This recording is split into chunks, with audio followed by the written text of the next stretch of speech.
Assalamualaikum warahmatullahi wabarakatuh. Alhamdulillah, marilah sama-sama kita panjatkan kehadirat Allah Subhanahu wa taala yang mana telah diberikan waktu dan kesehatan untuk dapat hadir di channel saya Teguh Jalal Usmin. Baik, kali ini saya akan mencoba membaca-baca ulang yang namanya Qanun Muqta Alam dalam syarah Tazkirah Tabaqat Tengku di Mulik dan beberapa komentarnya,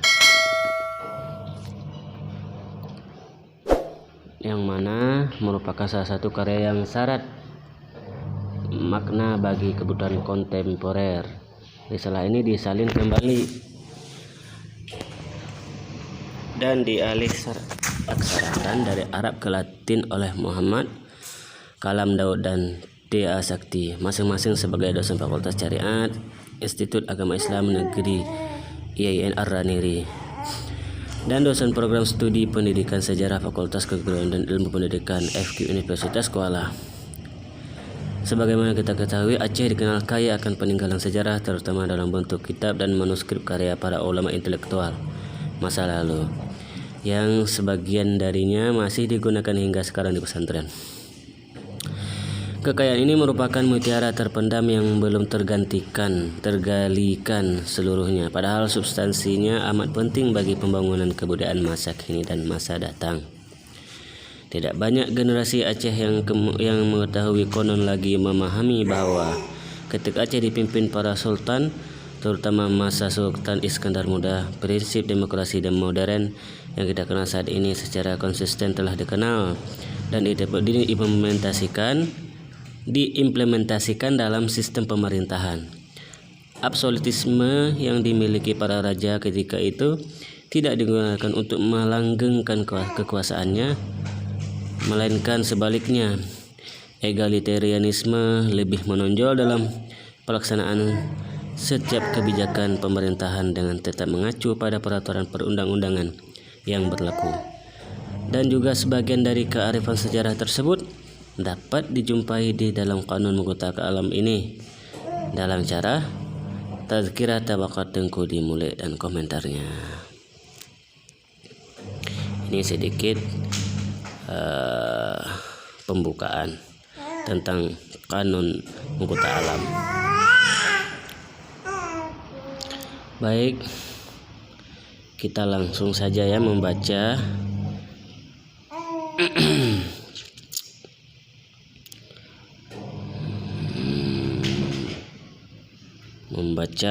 isinya. Yaitu daftar isi. Di sini ada beberapa bab dalam kitab Qanun Muqta Alam, yaitu bab 1 tentang cara Islam dan ada 4 poin. Bab kedua tentang kerajaan Aceh Darussalam. Bab ketiga peringatan bagi raja-raja. Bab keempat dasar-dasar kerajaan. Bab kelima saudagar yang melanggar aturan. Bab yang keenam gelar wazir, pangkat sipai dan balai. Bab 7 bahagian mong-mong dan genderang. Bab 8 rukun kerajaan dalam negeri Aceh. Bab 9 sidang Sri Sultan Iskandar Muda. Bab 10 kaidah-kaidah kerajaan. Bab 11 ketetapan Sultanat Safiatuddin. Bab ke-12 hukum adat dan resam berasal dari syarak. Bab 13 kewajiban raja dan sifat kerajaan. Bab 14 nama-nama anggota Majelis Mahkamah Rakyat. Bab 15 takjub. Bab 16 hulu balang balai furdah atau lapi dan adan.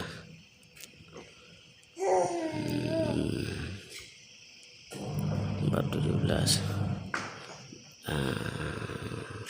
Demikian ada 17 bab dalam kitab Muqta Alam.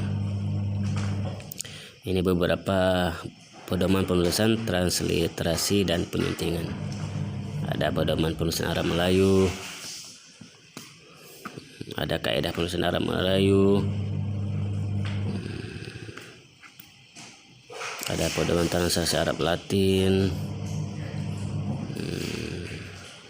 ada transliterasi vokal dan cara bacanya bagaimana. Di sini jelas dituliskan dalam kitab Kanun Mahkota Alam. Dan juga ada pedoman penulisan bahasa Aceh. Ini. Dan juga ada singkatan-singkatannya, misalkan RA, radhiyallahu anhum ajma'in. Ada penyuntingan dan keterangan catatan kaki.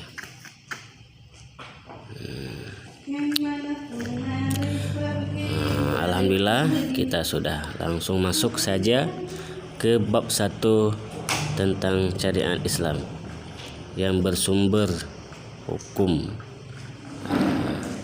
Ini ada 2 aksara atau tulisan, yaitu yang pertama yang sebelah kanan kita tulisan bahasa tulisan Latin, yang kedua ada tulisan Arab Melayu. Langsung kita bacakan. Bermula hukum dalam Al-Quran itu 12 perkara, dan segala ayat-ayat Al-Quran yang menerangkan hukum-hukum itu 500 ayat, dan segala hadis Nabi itu ada 30 bahagian. Di dalamnya hadis-hadis yang menerangkan hukum hanya 500 hadis saja. Adapun ijma' ulama ahlu sunnah wal jamaah, yaitu muwafakat sekalian ulama sahabat-sahabat Nabi dan ulama tabi'in dan tabi'in. Bermula qiyas itu ada mempunyai 4 macam rukun. Pertama asal, yang kedua furu', yang ketiga illat, yang keempat hukum asal. Adapun qiyas itu 4 macam. Pertama qiyas qat'i, kedua qiyas jali, ketiga qiyas masawin, keempat qiyas adwan. Tamat. Seperti firman Allah Ta'ala, wa anihkum bainahum bima anzalallah litubayyina lin-nasi bima unzila ilaihim. yakni hukumkan olehmu hai Muhammad antara umatmu dengan Al-Quran yang diturunkan oleh Allah Ta'ala kepadamu, karena engkau menyata bagi orang akan Al-Quran yang diturunkan oleh Allah Ta'ala bagi mereka itu. Kanun Mahkota Alam mengikut mazhab. Ini tentang ini yang kedua ya. Tadi sumber hukum, yang sekarang Kanun Mahkota Alam mengikut mazhab 4.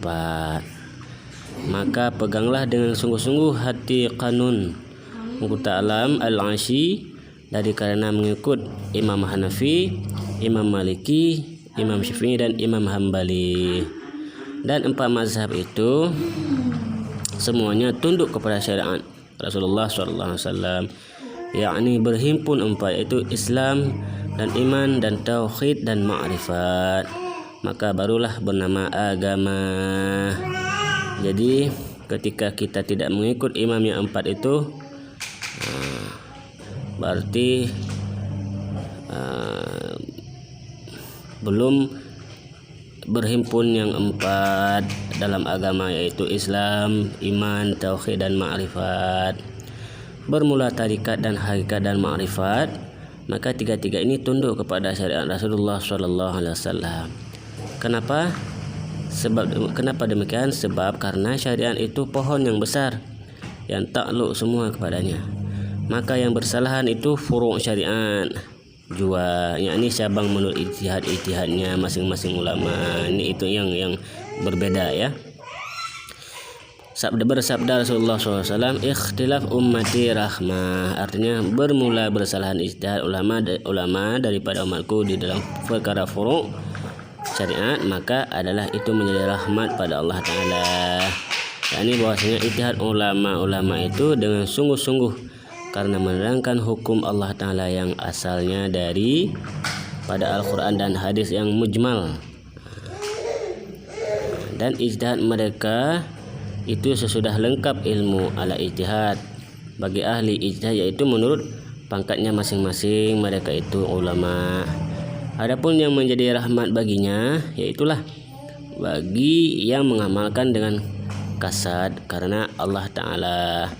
Maka bukan artinya rahmat itu boleh bagi yang mencari semata-mata keringanan agama saja. Ini hendak maksud mencari ialah daya upaya tamak, harta banyak dan pangkat besar, dengan membelokkan agama mengikut kehendak hawa nafsu, dengan menzalimkan rakyat dan huru-hara negeri, maka itu bukan rahmat namanya, tapi hanya laknat dan asi. Sebab karena dengkinya dan khianatnya kepada orang, mencari keuntungan sendiri, ini tidak diperbolehkan.